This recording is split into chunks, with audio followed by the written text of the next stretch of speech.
കാലത്തിനടയാളങ്ങൾ കണ്ണു തുറന്നു കണ്ടിടുവിൻ. കാലം അതിനുടെ അന്ത്യത്തിൽ കർത്താവിൻ വരമാഗതമായി. നാസറെത്തും ഫാത്തിമയും മെഴുകുറിയായും ചൊല്ലുന്നു, ലോകം ഈ വിധം പോയി നാശത്തിൽ ചെന്നെത്തിയിടും. പിതാവും പുത്രനും പരിശുദ്ധാത്മാവുമായ ത്രിത്വൈക ദൈവത്തിൻ്റെ അത്യുന്നത നാമത്തിന് എന്നും ആരാധനയും സ്തുതിയും പുകഴ്ചയും ഉണ്ടായിരിക്കട്ടെ. ഷെക്കേന ടി വിയുടെ പ്രേക്ഷകരായ എൻ്റെ പ്രിയപ്പെട്ട സഹോദരങ്ങളെ, മറിയം കാലത്തിൻ്റെ അടയാളം എന്ന ഈ പ്രോഗ്രാമിലേക്ക് നിങ്ങൾ ഓരോരുത്തരെയും ഏറ്റവും സ്നേഹത്തോടെ സ്വാഗതം ചെയ്യുന്നു. നമ്മുടെ അമ്മയായ പരിശുദ്ധ കന്യകാ മറിയം അക്കിത്തയിൽ ഒറ്റ മരത്തിൽ തീർത്ത അമ്മയുടെ ഒരു രൂപത്തിലൂടെ പ്രകൃത്യാതീതമായ രീതിയിൽ ഈ ലോകത്ത് ഇടപെട്ട അത്ഭുതകരമായ ഇടപെടലുകളാണ് കഴിഞ്ഞ എപ്പിസോഡുകളിൽ നാം കണ്ടത്. ഇലക്ട്രിസിറ്റി ഇല്ലാതെ ഒറ്റ മരത്തിൽ തീർത്ത ഈ രൂപം പ്രകാശിക്കുന്നു. അതെപ്രകാരം പ്രകാശിക്കുന്നു? ഒറ്റ മരത്തിൽ തീർത്ത ഈ രൂപം കണ്ണുനീരൊഴുക്കുന്നു. ഈ രൂപത്തിൽ നിന്ന് സ്വർഗീയ സുഗന്ധമുള്ള വിയർപ്പ് തുള്ളികൾ പുറത്തു വരുന്നു. പഞ്ചക്ഷതധാരികളുടെ കരങ്ങളിൽ കാണുന്നത് പോലെ ഈ രൂപത്തിൻ്റെ കരങ്ങളിലും മുറിവുകൾ രൂപപ്പെട്ട് ആ മുറിവുകളിൽ നിന്ന് രക്തമൊഴുകുന്നു.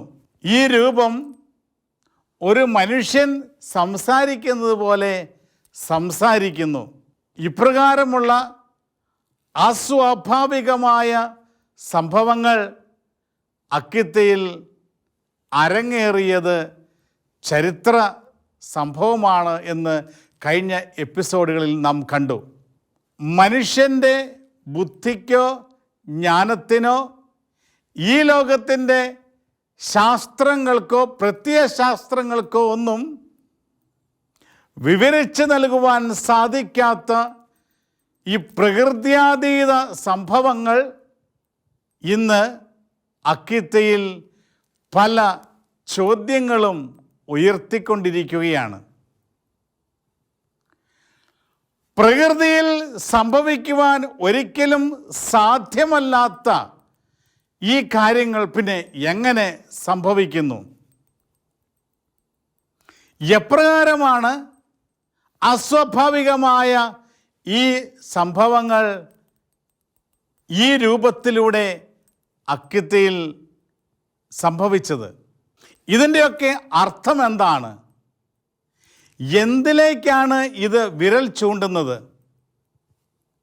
എന്നുള്ള ഉത്തരം കിട്ടാത്ത, ലോകത്തിൻ്റെ കണ്ണിൽ ഉത്തരം കിട്ടാത്ത പല ചോദ്യങ്ങളും അക്കിത്തയിലെ പരിശുദ്ധ അമ്മയുടെ ഇടപെടലുകൾ ഇന്ന് ഉയർത്തുകയാണ്. എന്നാൽ വിശ്വാസികളുടെ മുൻപിൽ ഇതിനെല്ലാം ഒരു ഉത്തരമുണ്ട്. ലോകത്തിൻ്റെ ശാസ്ത്രജ്ഞന്മാർക്കോ ലോകത്തിൻ്റെ വിജ്ഞാനത്തിനോ ലോകത്തിൻ്റെ അറിവിനോ വിവരിച്ചു തരാൻ സാധിക്കാത്ത പ്രതിഭാസങ്ങൾ വ്യക്തമായും കൃത്യമായും വിവരിച്ചു തരുവാൻ സ്വർഗത്തിന് സാധിക്കും. അക്കിത്തയിലെ ഈ പ്രകൃത്യാതീത സംഭവങ്ങളെല്ലാം വിരൽ ചൂണ്ടുന്നത് ഒരേ ഒരു യാഥാർത്ഥ്യത്തിലേക്കാണ്. സ്വർഗം ഉണ്ട് എന്നും ദൈവം ഉണ്ട് എന്നും ദൈവം തൻ്റെ സൃഷ്ടവസ്തുക്കളിലൂടെ, താൻ സൃഷ്ടിച്ച വസ്തുക്കളിലൂടെ തൻ്റെ അസ്തിത്വം ലോകത്ത് വെളിപ്പെടുത്തിക്കൊണ്ടിരിക്കുകയാണെന്നുമുള്ള യാഥാർത്ഥ്യമാണ് ഈ സംഭവങ്ങൾ നമുക്ക് മുൻപിൽ വിവരിച്ചു തരുന്നത്.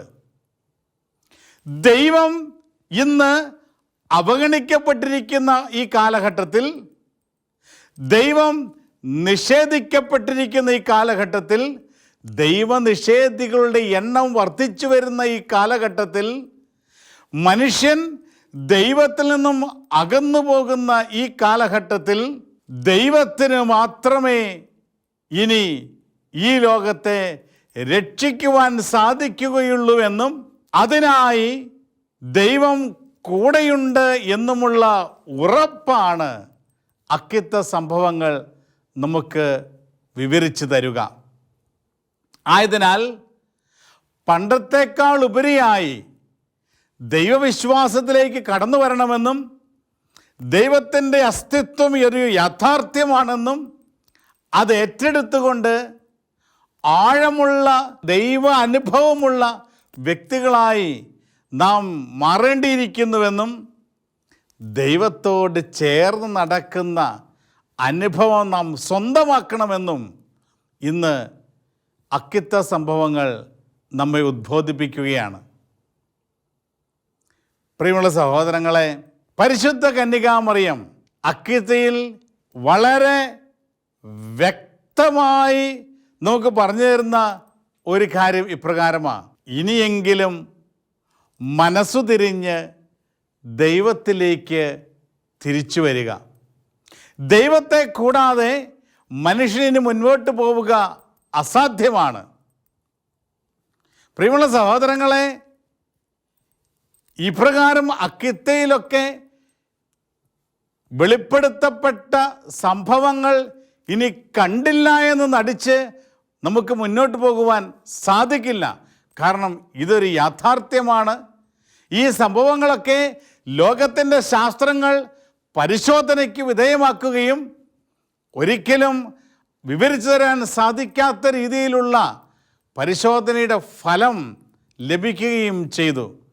സ്വർഗത്തിൻ്റെ യഥാർത്ഥമായ നേരിട്ടുള്ള ഇടപെടലുകളാണ് ഇന്ന് ഈ ലോകത്തിൽ സംഭവിച്ചുകൊണ്ടിരിക്കുന്നത് എന്ന് പരിശോധനയുടെ റിസൾട്ട് വ്യക്തമാക്കുകയാണ്.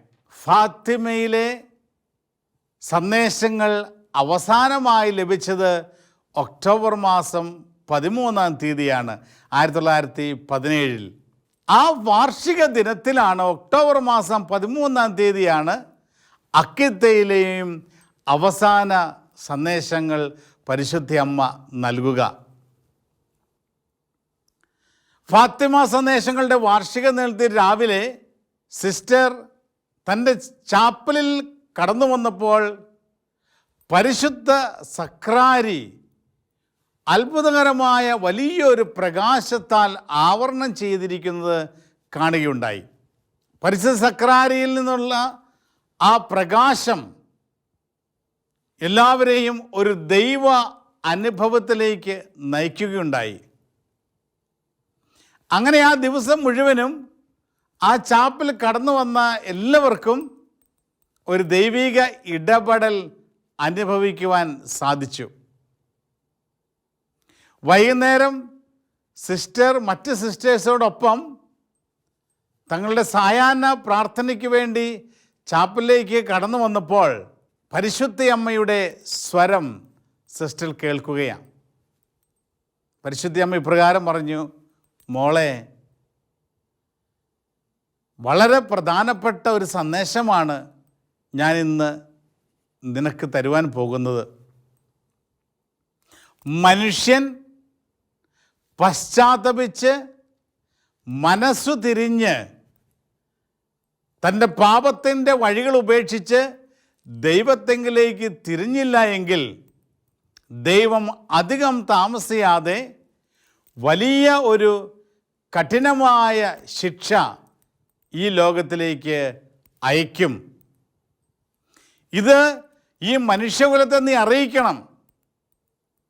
ഓരോരുത്തരും വ്യക്തിപരമായി ഒരു മാനസാന്തരത്തിലേക്കും മനസ്സ് തിരിഞ്ഞ് കടന്നു വന്നില്ലെങ്കിൽ ലോകത്തിന് ഭയാനകമായ ചില ശിക്ഷകൾ ഏറ്റെടുക്കേണ്ടി വരും. എന്നിട്ട് അമ്മ കൂട്ടിച്ചേർത്തു, ജലപ്രളയത്തെക്കാളും വലിയ ഒരു ശിക്ഷയായിരിക്കും ഇത്. ലോകം ഇന്ന് വരെ കണ്ടിട്ടില്ലാത്ത ഭീകരമായ ഒരു ശിക്ഷയിലൂടെയായിരിക്കും ലോകം കടന്നു പോവുക. അതിനുശേഷം അമ്മ പറഞ്ഞു, സ്വർഗത്തിൽ നിന്നും അഗ്നി ഇറങ്ങി ഭൂമിയിലുള്ള ഒരു ഭൂരിഭാഗം ജനങ്ങളെയും ഉന്മൂലനം ചെയ്യുമെന്ന ഒരു പ്രത്യേക സന്ദേശവും അക്കിത്തയിൽ ഒക്ടോബർ മാസം 13-ാം തീയതി സിസ്റ്ററിന് പരിശുദ്ധ അമ്മ കൈമാറുകയാണ്. സ്വർഗത്തിൽ നിന്നും ആകാശത്തു നിന്നും അഗ്നി ഇറങ്ങി ഭൂമിയിലെ ഒരു ഭൂരിഭാഗം ജനസംഖ്യയെ ഉന്മൂലനം ചെയ്യും. പ്രിയമുള്ള സഹോദരങ്ങളെ, ഒരുപക്ഷെ ഈ സന്ദേശങ്ങൾ ആസന്നമായിക്കൊണ്ടിരിക്കുന്ന ചില യുദ്ധങ്ങളെക്കുറിച്ചാണോ എന്ന് സംശയിക്കേണ്ടിയിരിക്കുന്നു. രണ്ടാം ലോക മഹായുദ്ധത്തിൽ ആറ്റം ബോംബ് വർഷിച്ചപ്പോൾ നമുക്കറിയാം, ഹിരോഷിമയിലും നാഗസാക്കിയിലും ഒക്കെയുള്ള അനേകം വ്യക്തികളും സ്ഥലങ്ങളും വസ്തുക്കളുമൊക്കെ അഗ്നിയിൽ വെന്തെരിയപ്പെട്ടു. ഒരുപക്ഷെ ഇപ്രകാരം ഒരു മൂന്നാം ലോക മഹായുദ്ധത്തെക്കുറിച്ചാണോ, ഇതുപോലെയുള്ള ചില സംഭവങ്ങളെക്കുറിച്ചാണോ പരിശുദ്ധ അമ്മ ഇവിടെ സൂചിപ്പിക്കുന്നതെന്ന് സംശയിക്കേണ്ടിയിരിക്കുന്നു. അക്കിത്തയിലെ സന്ദേശങ്ങൾ വളരെ കൃത്യമാണ്. മനസ്സു തിരിഞ്ഞില്ലെങ്കിൽ മനുഷ്യൻ വലിയ ദൈവക്രോധത്തിൻ്റെ ശിക്ഷ ഏറ്റെടുക്കേണ്ടി വരുമെന്നും സ്വർഗത്തിൽ നിന്നും അഗ്നി ഇറങ്ങി ഒരു വലിയ ഭാഗം ജനസമൂഹം മാനവകുലത്തെ ഉന്മൂലനം ചെയ്യുമെന്നുമുള്ള ശക്തമായ ഒരു താക്കീത് അക്കിത്തയിൽ നമുക്ക് ലഭിക്കുന്നു. നല്ലവനെന്നോ മോശക്കാരനെന്നോ വ്യത്യാസമില്ലാതെ, പുരോഹിതനെന്നോ അൽമാനെന്നോ ഉള്ള വ്യത്യാസമില്ലാതെ, പാപിയെന്നോ പുണ്യവാനെന്നോ ഉള്ള വ്യത്യാസമില്ലാതെ എല്ലാവരുടെയും മേൽ ഈ വിപത്ത് പതിക്കുമെന്നാണ് പരിശുദ്ധ അമ്മ സന്ദേശം നൽകുന്നത്. എല്ലാവരുടെയും മേൽ ഈ വിപത്ത് പതിക്കും. ഇത് ഭയാനകമാണ്. ഇതിന് ശേഷം ജീവിച്ചിരിക്കുവാൻ അനുഗ്രഹം ലഭിക്കുന്നവർ മരിച്ചവരെ ഓർത്ത് അസൂയപ്പെടുമെന്നും പരിശുദ്ധ അമ്മ പറയുന്നു. മരിച്ചവരെ ഓർത്ത് അസൂയപ്പെടുന്ന സാഹചര്യം, ആ കൂട്ടത്തിൽ ഞാനും മരിച്ചു പോയിരുന്നുവെങ്കിൽ എന്ന് ചിന്തിക്കുന്നു. എന്നിട്ട് അമ്മ കൂട്ടിച്ചേർക്കുന്നു, ഈ വിപത്തിന് ശേഷം ജീവിച്ചിരിക്കുന്നവർ വലിയ പ്രയാസത്തിലൂടെ കടന്നുപോകും. ഈ വിപത്തിന് ശേഷം ജീവിച്ചിരിക്കാൻ അനുഗ്രഹം ലഭിച്ചവർ പൂർണ്ണമായും ഒറ്റപ്പെട്ടു പോകും. ഈ വിപത്തിനെ അതിജീവിക്കുന്ന വ്യക്തികൾക്ക് പിന്നീടുള്ള ജീവിതം അത്ര എളുപ്പമായിരിക്കുകയില്ല. അതുകൊണ്ട് ഇതുവരെ ലോകം കണ്ടിട്ടില്ലാത്ത ചില ഇടപെടലുകൾ സ്വർഗം ലോകത്ത് നടത്തുവാൻ പോവുകയാണ് എന്നുള്ള ശക്തമായ താക്കീതാണ് അക്കിത്തയിൽ നമുക്ക് ലഭിക്കുക. പ്രിയമുള്ള സഹോദരങ്ങളെ, അക്കിത്തയിലെ ഈ അവസാന സന്ദേശം ഈ നമ്മൾ ജീവിക്കുന്ന ഈ കാലഘട്ടത്തിൽ നിറവേറുവാൻ ആരംഭിച്ചിരിക്കുന്നത് ചുറ്റുപാടും നാം കാണുന്നുണ്ട്.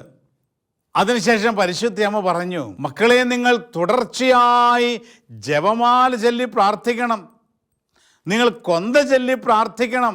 ഇതുപോലെയുള്ള വിപത്തുകളിലൂടെ നിങ്ങൾ കടന്നു പോകുമ്പോൾ ജപമാലയും പുത്രനായ യേശുക്രിസ്തുവിൻ്റെ കുരിശിൻ്റെ അടയാളവും സഭയിൽ നിങ്ങൾ സ്വീകരിക്കുന്ന ദിവ്യ കൂദാശകളും മാത്രമായിരിക്കും നിങ്ങൾക്കൊരു രക്ഷാ സങ്കേതമെന്ന്. എത്രമാത്രം ജപമാല ചൊല്ലി പ്രാർത്ഥിച്ച് ജപമാലയിലൂടെ ശക്തിപ്പെട്ട് ജപമാലയുടെ സംരക്ഷണത്തിലേക്ക് നമ്മൾ ഏൽപ്പിച്ചു കൊടുക്കുമ്പോൾ പരിശുദ്ധയമ്മ പറയുന്നു, നിങ്ങൾ നിരന്തരം ജപമാല ചൊല്ലി പ്രാർത്ഥിക്കുന്ന ജപമാല ഭക്തരാണെങ്കിൽ എനിക്ക് സ്വയം നിങ്ങളെ രക്ഷിക്കുവാൻ സാധിക്കും. അത് പരിശുദ്ധ അമ്മയുടെ ഒരു സംരക്ഷണത്തിലേക്ക് നമ്മൾ നമ്മളെ തന്നെ ഏൽപ്പിച്ചു കൊടുക്കുകയാ ജപമാല ചൊല്ലി പ്രാർത്ഥിക്കുമ്പോൾ. കാരണം ജപമാലയിൽ നമ്മൾ ചൊല്ലുന്നത് പിതാവായ ദൈവത്തിൻ്റെ രക്ഷാകര പദ്ധതിയെ പ്രഘോഷിക്കുകയാണ്. ഓരോ നന്മ നിറഞ്ഞ മറിയമേ എന്ന പ്രാർത്ഥന ചൊല്ലുമ്പോഴും നമുക്കറിയാം, പരിശുദ്ധാത്മാവ് പരിശുദ്ധ അമ്മയിൽ വന്ന് നിറഞ്ഞ് പുത്രനായ ദൈവം ഈ ലോകത്തിലേക്ക് കടന്നു വന്ന പിതാവായ ദൈവത്തിൻ്റെ രക്ഷാകര പദ്ധതി ഓരോ നന്മ നിറഞ്ഞ മറിയമേ എന്ന പ്രാർത്ഥനയിലും നമ്മൾ പ്രഖ്യാപിക്കുകയാണ്. അവിടെ സ്വർഗത്തിൻ്റെ വലിയൊരു ഇടപെടലുണ്ട്, സ്വർഗത്തിൻ്റെ വലിയൊരു സംരക്ഷണമുണ്ട് ജപമാല പ്രാർത്ഥനയിൽ.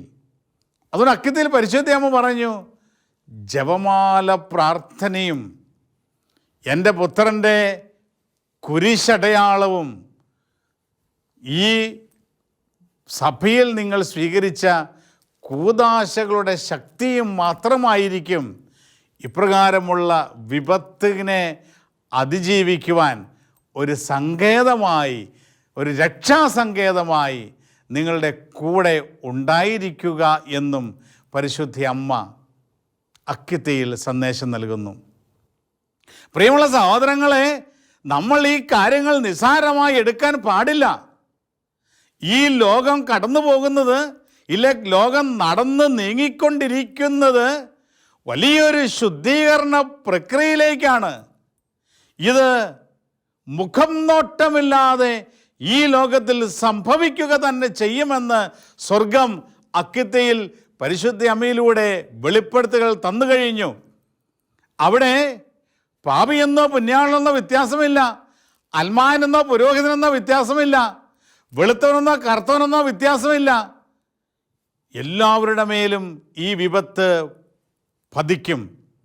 എന്നാൽ പ്രാർത്ഥനയിൽ ശക്തിപ്പെട്ടിരിക്കുന്ന മക്കൾ, യേശുക്രിസ്തുവിൻ്റെ കുരിശിൽ അഭിമാനിക്കുന്ന മക്കൾ, കൂദാശകൾ കൂടെ കൂടെ സ്വീകരിച്ച് ശക്തി പ്രാപിച്ചിരിക്കുന്ന മക്കൾ ഒരു ദൈവികമായ സംരക്ഷണത്തിൻ്റെ ഒരു രക്ഷാസങ്കേതത്തിലേക്ക് കടന്നു പോകുമെന്നും അവിടെ പരിശുദ്ധ അമ്മ ഒരു സംരക്ഷണ കവചമായി ഇവർക്ക് ചുറ്റും മാറുമെന്നുമുള്ള വലിയൊരു ആശ്വാസത്തിൻ്റെ സന്ദേശവും അക്കിത്തയിൽ ലഭിക്കുകയാണ്.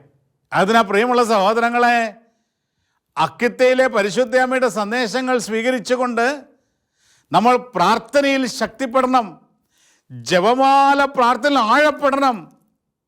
ഈശോയുടെ വിശുദ്ധ കുരിശിൻ്റെ അടയാളത്തിൽ നമ്മൾ അനുദിനം നമ്മളെ തന്നെ ഏൽപ്പിച്ചു കൊടുത്ത് വിശുദ്ധ കുരിശിനെ മുദ്ര ചെയ്ത് യേശുക്രിസ്തുവിൻ്റെ കുരിശിനെ ധ്യാനിച്ച് അവൻ്റെ ആ രക്ഷയിലേക്ക് നമ്മളെ തന്നെ, യേശുക്രിസ്തു കുരിശിൽ നേടിത്തന്ന രക്ഷയിലേക്ക് നമ്മളെ തന്നെ ഏൽപ്പിച്ചു കൊടുക്കണം.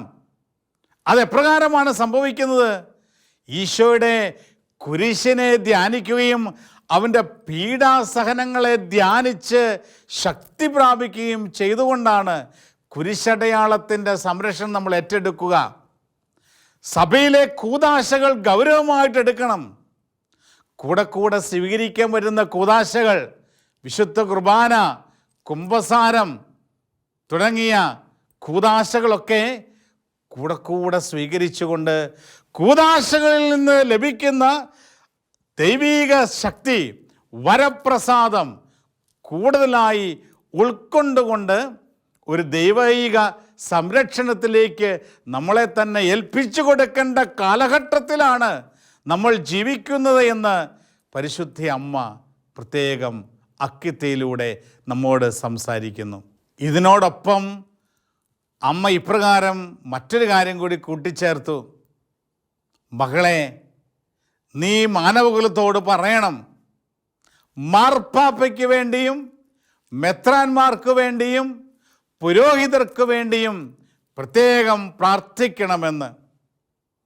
ഒരുപക്ഷെ ഈ കാലഘട്ടത്തിൽ സഭയെ നയിക്കുവാൻ ദൈവം നിയോഗിച്ചിരിക്കുന്ന മാർപ്പാപ്പയും മെത്രാന്മാരും പുരോഹിതരുമൊക്കെ വലിയ പരീക്ഷണത്തിലൂടെയും ഞെരുക്കത്തിലൂടെയും കടന്നു പോകുന്ന ഒരു കാലഘട്ടത്തിലേക്ക് നാം പ്രവേശിക്കാനിരിക്കുന്നത് കൊണ്ടാകാം പ്രത്യേകമായ പ്രാർത്ഥന മാർപ്പാപ്പയ്ക്കും മെത്രാന്മാർക്കും പുരോഹിതർക്കും വേണ്ടി അർപ്പിക്കുവാൻ അക്കിത്തയിൽ പരിശുദ്ധയമ്മ ആവശ്യപ്പെടുക.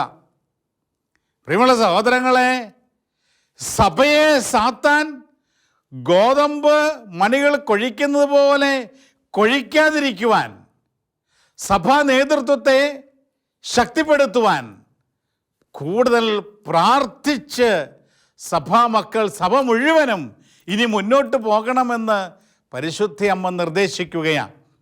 മാർപ്പാപ്പയ്ക്ക് വേണ്ടി പ്രാർത്ഥിക്കണം, മെത്രാന്മാർക്ക് വേണ്ടി പ്രാർത്ഥിക്കണം, പുരോഹിതർക്ക് വേണ്ടി പ്രാർത്ഥിക്കണം. കാരണം ഒരുപക്ഷെ വൈദികരും മാർപ്പാപ്പയും മെത്രാന്മാരുമൊക്കെ പിശാചിനാൽ ശക്തമായി പരീക്ഷിക്കപ്പെടുന്ന ചില അനുഭവങ്ങളിലൂടെ കടന്നു പോകാനിരിക്കുന്നത് കൊണ്ടാകാം പ്രത്യേകമായ പ്രാർത്ഥന മാർപ്പാപ്പയ്ക്കും മെത്രാന്മാർക്കും വൈദികർക്കും വേണ്ടി സ്വർഗത്തിലേക്ക് ഉയർത്തണമെന്ന് പരിശുദ്ധയമ്മ ആവർത്തിച്ചാവശ്യപ്പെടുക.